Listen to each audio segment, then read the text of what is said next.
प्राथमिक शिष्यवृत्ती परीक्षा चौथी सराव पेपर 2 मधला आपला पेपर जो पहिला आहे विषय प्रथम भाषा व गणित. तर या सराव पेपर 2चे स्पष्टीकरण मी आज करत आहे. तर भाग 1 प्रथम भाषा 25 प्रश्न 50 गुणासाठी. हा उतारा दिलेला आहे. खालील उतारा वाचून प्रश्नांची उत्तरे लिहा. नभ मेघांनी दाटून आले, अचानक सोसाट्याचा वारा सुटला, छातीत धडकी भरवणाऱ्या ढगांचा गडगडाट सुरू झाला, विजांच्या कडकडाटाने आबाल वृद्धांच्या काळजाचा ठाव चुकला, मुसळधार पाऊस सुरू झाला, बघता बघता रस्त्याने ओहळ वाहू लागले, शेतमळ्यांना जणू तळ्याचे स्वरूप आले, थंड वारे अंगाला झुंबू लागल्याने पाखरे घरट्यात घुसून बसली, झाडांच्या तळी गुरे आसरा शोधू लागली. आता प्रश्न काय आहे? शेतमळ्यांना कशाचे स्वरूप प्राप्त झाले? तर या ठिकाणी शेतमळ्यांना जणू तळ्याचे स्वरूप प्राप्त झाले, म्हणून पहिला पर्याय क्रमांक 3 हे उत्तर आहे. जसे विजांचा कडकडाट तसे ढगांचा गडगडाट. पाखरे घरट्यात का घुसून बसली आहेत? पावसात भिजावे म्हणून, पावसात भिजू नये म्हणून, थंड वारा अंगाला झोंबत होता म्हणून, ते आवाजाला घाबरत होते म्हणून. तर या ठिकाणी थंड वारा अंगाला झोंबत होता म्हणून पर्याय क्रमांक 2 येतं. त्यानंतर खूप घाबरणे या अर्थाचा कोणता वाक्याच्या उत्तरात आलेला आहे? खूप घाबरणे. धाबे धनाने काळजाचा ठाव चुकणे, पायाखालची वाळू सरकणे आणि थरकाप या ठिकाणी काळजाचा ठाव चुकणे हे पर्याय क्रमांक 3 येतं. गुरे कोठे आसरा शोधू लागली? ठिकाणी आहे बघा, झाडांच्या तळी गुरे आसरा शोधू लागली. झाडांच्या तळी म्हणजे बघा या ठिकाणी खाली काय आलेलं आहे? झाडांवर, तळ्यात, पावसात, झाडांच्या खाली. तर झाडांच्या खाली, झाडांच्या तळी म्हणजे झाडांच्या खाली.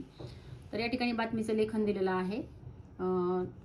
ही जी बातमी आहे ही बातमी वाचून यावरचे प्रश्न आहेत. ही बातमी कशाच्या संदर्भामध्ये आहे? तर कचरा व्यवस्थापनाबाबत जनजागृती आहे. हेडिंगला जनजागृती आहे, पण ही कशाच्या संदर्भात जनजागृती आहे? तर स्वच्छतेच्या संदर्भामध्ये जनजागृती आहे, म्हणून पर्याय क्रमांक 2 हे याचं उत्तर येतं. जनजागृती कोणत्या खेळातून करण्यात आली? क्रिकेट, हॉकी, बाहुलाबाहुलीच्या खेळातून का स्लाइड शो मधून? बाहुलाबाहुलीच्या खेळातून करण्यात आली. सर्वांनी कशाची प्रतिज्ञा घेतली? तर सर्वांनी सार्वजनिक स्वच्छतेची प्रतिज्ञा घेतलेली आहे. आता हे आंतरमहाविद्यालयीन निसर्ग चित्रण स्पर्धा आहे 11 जानेवारी 2025 आणि ह्याच्यासाठी पारितोषिक आहेत. तर चित्रकला स्पर्धा कशावर आधारित आहे म्हटलेलं आहे? निसर्ग चित्रण हे पर्याय त्याच्यातलं उत्तर आहे. पर्याय क्रमांक 3 हे उत्तर आहे. प्रथम पारितोषिक कितीचं आहे? तर या ठिकाणी 10,000 आले आहेत म्हणून 10,000चं प्रथम पारितोषिक आहे. स्पर्धा दिनांक काय आहे? या ठिकाणी 11 जानेवारी 2025 येतं. प्रश्न 12 ते 16साठी कविता दिलेली आहे, तर ती वाचायची आणि त्यावरील प्रश्नांची उत्तरं आपल्याला गोल करायची आहेत. तर आजान आम्ही तुझी लेकर, तू सर्वांचा पिता, नेमाने तुझं नमितो गातो, तुझ्या गुणांच्या कथा, चंद्र सूर्य हे तुझेच देवा, तुझी गुरे वासरे, तुझीच राणे सागर डोंगर, फळे फुले पाखरे, अनेक नावे तुझी दाही दिशांना घर, करिशी देवा सारखीच तू माया सगळ्यांवर, खूप शिकावे काम करावे प्रेम धरावे मनी, हौसे एवढी पूर्वी देवा हीच एक मागणी. देवाने निर्मिलेल्या निसर्गातील किती गोष्टींचा उल्लेख कवितेत आलेला आहे? तर या ठिकाणी 10 गोष्टींचा उल्लेख आलेला आहे. देवाचे घर कोठे आहे? दाही दिशांना आहे, पर्याय क्रमांक 2. कवीने देवाकडे काय मागितले आहे? तर शिक्षण, काम आणि प्रेम मागितलेलं आहे. कवीने देवाला कोण मानले आहे? तर त्यांना वडील मानलेले आहे. माया हा शब्द कवितेत कोणत्या अर्थानं आलेला आहे? तर प्रेम या अर्थानं आलेला आहे. शिरीष सर्वांचा लाडका मुलगा होता, विशेषण नाम ओळखायचे. तर या ठिकाणी सर्वांचा कसा होता? तो लाडका होता, म्हणून पर्याय क्रमांक 2 येतं. जंगलातील झाडांची नावे चनिया पटापट सांगतो, सामान्य नाम ओळखायचं आहे. झाडांची येतं, कारण कुठल्या झाडाचं विशिष्ट नाव दिलेलं नाही. सामान्य नाम हे झाडांची आहे. राजपुत्राला तो हरिण फार आवडला, सामान्य नाम या ठिकाणी ओळखायचं आहे आपल्याला. राजपुत्र येतं, पर्याय क्रमांक 2 हे उत्तर आहे. 20वा प्रश्न आहे, घरासमोरील मैदानावर मुले खेळत होती, सामान्य नाम ओळखायचं आहे या ठिकाणी. या ठिकाणी मुले हे सामान्य नाम येतं, कारण या ठिकाणी विशेष नावं कुठल्या मुलांची दिलेली नाहीत. मुले आलेला आहे शब्द, म्हणून सामान्य नाम मुले आहे. खालील वाक्यातील सर्वनाम ओळखून त्यांच्या योग्य पर्यायाला गोल करायचे. सर्वनाम ओळखायचे. आपण सगळे सहलीला जाऊयात आणि सगळे हे सर्वनाम आहे. भूकंपग्रस्तांना मदत करणे आपले कर्तव्य आहे, तर या ठिकाणी आपले हे सर्वनाम येतं. तिने शाळेची सफाई केली, त्या ठिकाणी तिने हे सर्वनाम येतं. ज्याला कर नाही त्याला डर कशाला? तर या ठिकाणी ज्याला हे सर्वनाम येतं.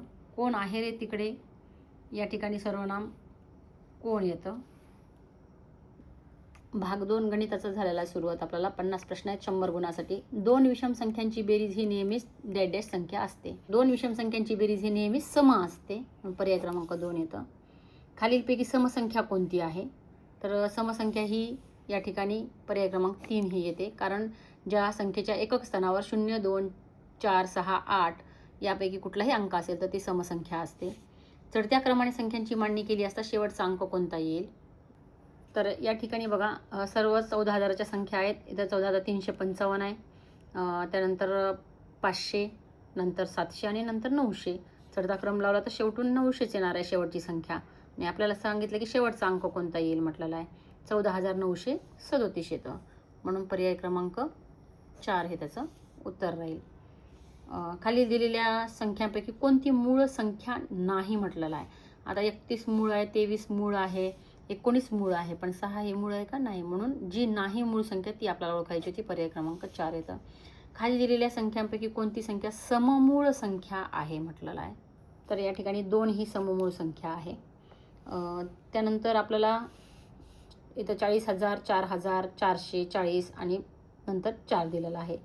तर या ठिकाणी 40,000 आणि 4,000 किती होतं? 40 आणि 4 44,000, 44,444, 44,444 हा पर्याय क्रमांक 1 हे आपलं उत्तर येतं.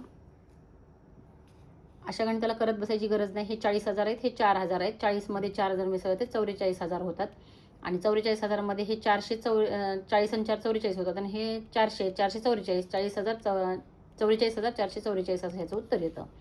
आता या ठिकाणी सुद्धा तसंच आहे. 9,999 मधून 900 काढले. ह्या 999 मधून जर 900 काढले तर वरचे 99 राहतात, 9,099 राहतात आणि 9,099 मधून जर 90 गेले तर 9 राहतात, 9,009 आणि 9,009 मधून जर 9 गेले तर 9,000 राहतात. म्हणून पर्याय क्रमांक 2. असं आपण तिथल्या तिथं म्हणजे वेळ आपला जास्त जाणार नाही, करत बसण्याची गरज नाही. कारण हे 999 मधून फक्त आपल्याला राऊंड फिगर 900 काढायचे, म्हणजे वरचे 99 राहतात आणि 99 मधून परत हे 90 काढले तर वरचे 9 राहतात आणि 9 मधून हे 9 काढले तर फक्त राहिलेले बाकी 9,000 आहेत. म्हणून पर्याय क्रमांक 2 उत्तर येतं. तर या ठिकाणी आपल्याला काय करावं लागेल की हे 10,000 म्हणजे कसं आहे 8,900 मध्ये आणखी किती मिळवले म्हणजे 10,000 येतात. तर 10,000मधून आपण 8,900 काढून टाकूया. 10,000मधून आपण 8,900 काढले तर आपल्याला 1,100 आपलं उत्तर येतं. म्हणून जर आपण 8,900 मध्ये 1,100 मिळवले तर 10,000 आपलं उत्तर येतं. त्यानंतर 5 अधिक 25 अधिक 125 अधिक 625 बरोबर किती म्हटलेलं आहे.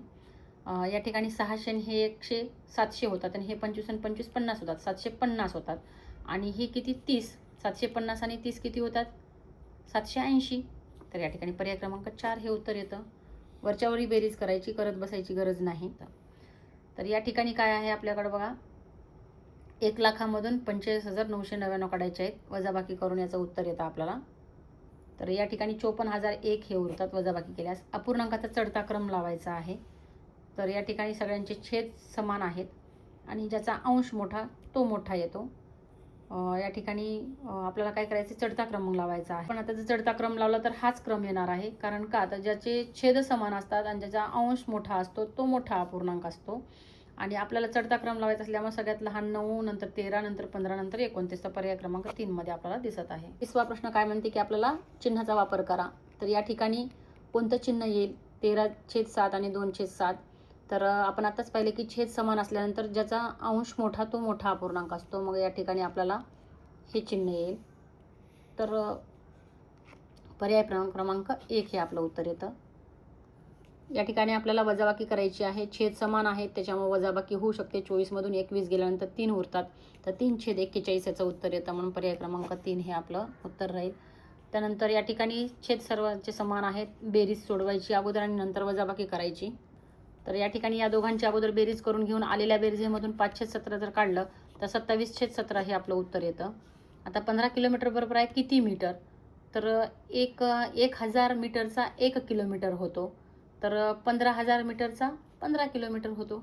म्हणून या ठिकाणी 15,000 मीटर कुठं आहे, तर पर्याय क्रमांक 4 मध्ये आहे. म्हणून पर्याय क्रमांक 4 हे उत्तर येतं. 10 मिलीमीटर बरोबर आहे किती सेंटीमीटर, तर 10 मिलीमीटरचा 1 सेंटीमीटर होत असतो. म्हणून पर्याय क्रमांक 1 हे उत्तर येतं. तर बेरीज करायची 54 किलो 300 ग्रॅम आणि 10 किलो 600 ग्रॅमची बेरीज करायची आपल्याला. तर वरचे ग्रॅम किती व्हायलेत, 600 आणि 300 900 ग्रॅम व्हायला लागलेत. आणि 54 आणि 10ची बेरीज केली तर 64 होते. तर या ठिकाणी 64 किलो 900 ग्रॅम, तर पर्याय क्रमांक 4 मध्ये आहे. 8 किलो 350 ग्रॅममधून 3 किलो 178 ग्राम आपल्याला वजा करायचे आहेत. तर 350मधून 178 ग्राम वजा केले आणि 8मधून 3 जर वजा केले तर 5 किलो येतात ह्या ठिकाणी. 5 किलोचा इथं ह्या ठिकाणी पर्याय क्रमांक 1 आहे. 172 वरची येते. या ठिकाणी जर दुसरा 5 किलोचा असता तर आपल्याला वजाबाकी करायची गरज लागली असती. अशा वेळेला आपला वेळ वाया घालायचा नाही आणि सरळ पर्यायामध्ये जर 5 किलोचा कोणी दिसत नाही, एकटाच दिसतो, तर तेच उत्तर आहे त्याचं, म्हणून त्याला गोल करून टाकायचं. या ठिकाणी खालील त्रिकोणाची परिमिती किती विचारलं आपल्याला. परिमिती तिन्ही बाजूंची बेरीज करायची. 9 सेंटीमीटर, 30 सेंटीमीटर, 15 सेंटीमीटर, तर त्यांची बेरीज 54 सेंटीमीटर येते. पर्याय क्रमांक 4 उत्तर येतं.